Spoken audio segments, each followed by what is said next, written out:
అదే RTV app వార్తల్ని క్షణాల్లో చదివే అవకాశం ఉంటుంది. ఒక న్యూస్ పేపర్, ఒక టెలివిజన్ ఛానల్ మీ చేతుల్లో ఎప్పుడూ ఉంటాయి.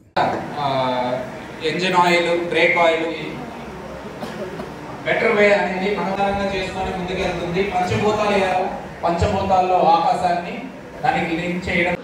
పాణ్యం నియోజకవర్గంలో చదువుకున్నటువంటి యువతకు ఉద్యోగ అవకాశాలు కల్పించాలని మెగా జాబ్ మేళా ఏర్పాటు చేశారు.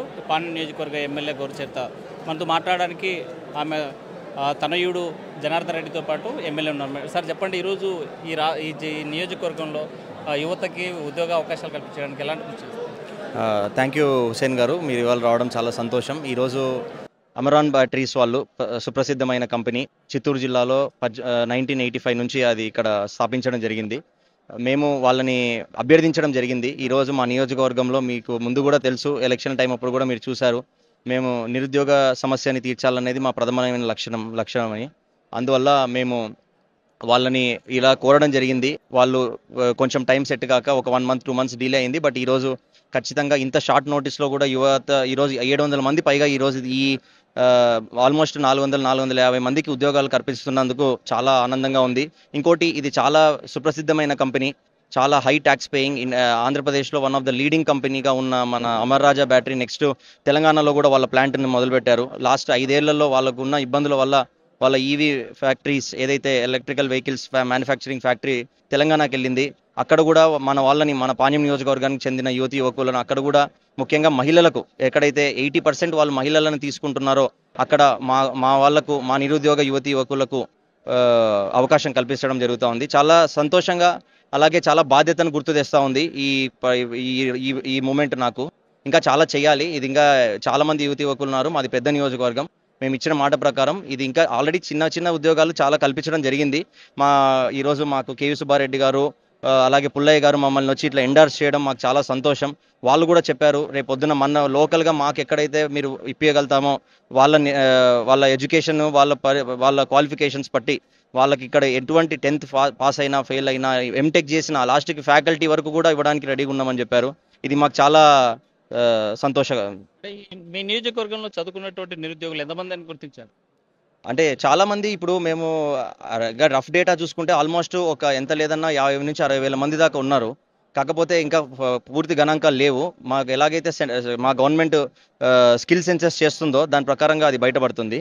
బట్ మేము సాధ్యమైనంత వరకు మేము డేటా కలెక్ట్ చేస్తూ ఉన్నాం. డేటా ఎక్కడున్నా, ఇప్పుడు ఈరోజు ఇది ఉంది, వాళ్ళ ఇంట్రెస్ట్ ఏంటి, నెక్స్ట్ మళ్ళీ ఇది కాకపోతే నెక్స్ట్ సెకండ్ ప్రియారిటీలో ఏం చేయగలుగుతారు. అలాగే ఇప్పుడు సీడాప్ అని ఒకటి వచ్చింది. మా ముఖ్యమంత్రి గారు సీడాప్ అని ఒకటి క్రియేట్ చేసినారు. దానికి దీపక్ రెడ్డి గారు, ఎవరైతే ఎమ్మెల్సీ జేసీ దివాకర్ రెడ్డి గారు అల్లుడు, దానికి ప్రాతినిధ్యం వహిస్తున్నారు. దాంట్లో గవర్నమెంటే మేము ఎమ్మెల్యే రెఫరల్గా పెట్టి పంపించిన నిరుద్యోగ ప్రతి యువతకి ఏం చేయగలుగుతామని ఒక కర్నూలు ప్రతి కలెక్టరేట్లో కూడా ఒక ఆఫీస్ పెట్టి, ఆఫీస్ పరంగా వాళ్ళని ఎక్కడికి పంపించాలి, వాళ్ళకి ట్రైనింగ్ తక్కువ ఉందా, వాళ్ళకి ఏమన్నా గవర్నమెంట్లో వేకెన్సీస్ ఉన్నాయా, ప్రైవేట్లో ఉన్నాయా, ఆ రీజనల్గా కూడా వాళ్ళు ఒక ఆఫీస్ క్రియేట్ చేస్తున్నారు. దానికి కూడా మేము డేటా కలెక్ట్ చేస్తున్నాం.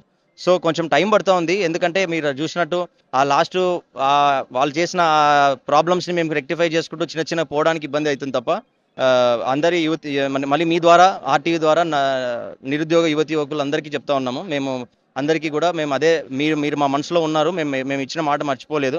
మా సాధ్యమైనంత వరకు మేము ఇవి చేసుకుంటూ పోతామని చెప్తాం.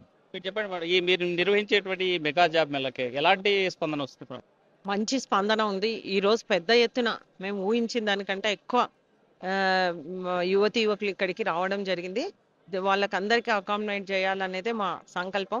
ఎందుకంటే మేము డోర్ టు డోర్ తిరిగాం నియోజకవర్గం అంతా. ఎక్కడ చూడు ప్రతి ఇంట్లో తల్లిదండ్రులు కోరేదంతా ఒకటే, అమ్మ మా పిల్లలు చదువుకున్నారు, వాళ్ళకు ఉద్యోగం ఏదో ఒక చోట ఉద్యోగాలు ఇప్పించండి, అదే మా కోరిక. వాళ్ళు సెటిల్ అయిపోతే మాకు సంతోషం అనేది.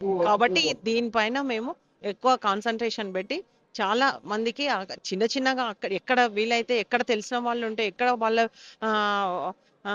ఫ్యాక్టరీస్ ఉంటే వాళ్ళ అకామిడేషన్ చేయగలుగుతూ ఉన్నాము గెలిచినప్పటి నుంచి కూడా.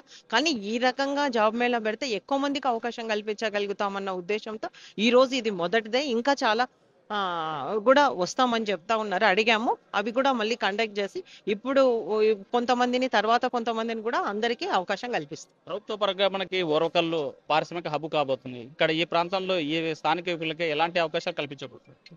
మనకి కూటమి ప్రభుత్వం అధికారంలోకి వచ్చిన ఈ 6 నెలల్లోనే 3 పరిశ్రమలు ఇప్పుడు రావడం జరిగింది. గతంలో చాలా పరిశ్రమలు తీసుకొచ్చిన ఘనత కూడా చంద్రబాబు నాయుడు గారితో. ఇప్పుడు కూడా అహర్నిశలు అంటే డ్రోన్ హబ్ శాంక్షన్ చేయడం జరిగింది. అలాగే సెమీ కండక్టర్ అయితేనేమి ఈ రోజు ఎలక్ట్రికల్ వెహికల్స్ కూడా ఈ మనకి ఓరకల్లు మండలానికే వస్తూ ఉన్నాయి. కాబట్టి ఇక్కడ చాలా మంది చదువుకున్న యువకులకు ఉద్యోగ ఉపాధి అవకాశాలు కల్పించాలనేదే మా సంకల్పం. కాబట్టి ఇక్కడ ముఖ్యంగా ఏమవుతుందంటే స్కిల్స్ లేవు అనేది మాకు చాలా మటుకు మా దృష్టికి వచ్చింది.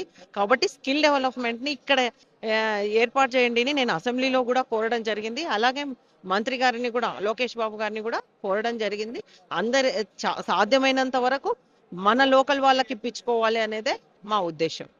మొత్తంగా చూసుకుంటే స్థానికంగా ఉన్నటువంటి యువతకే పెద్దపీట వేయాలి, స్థానికులకే ఉద్యోగాలు ఇవ్వాలని ఒక ప్రైవేట్ సెక్టర్ అయినా ప్రభుత్వ సంస్థలకు కూడా ఉద్యోగాలు ఇవ్వడానికి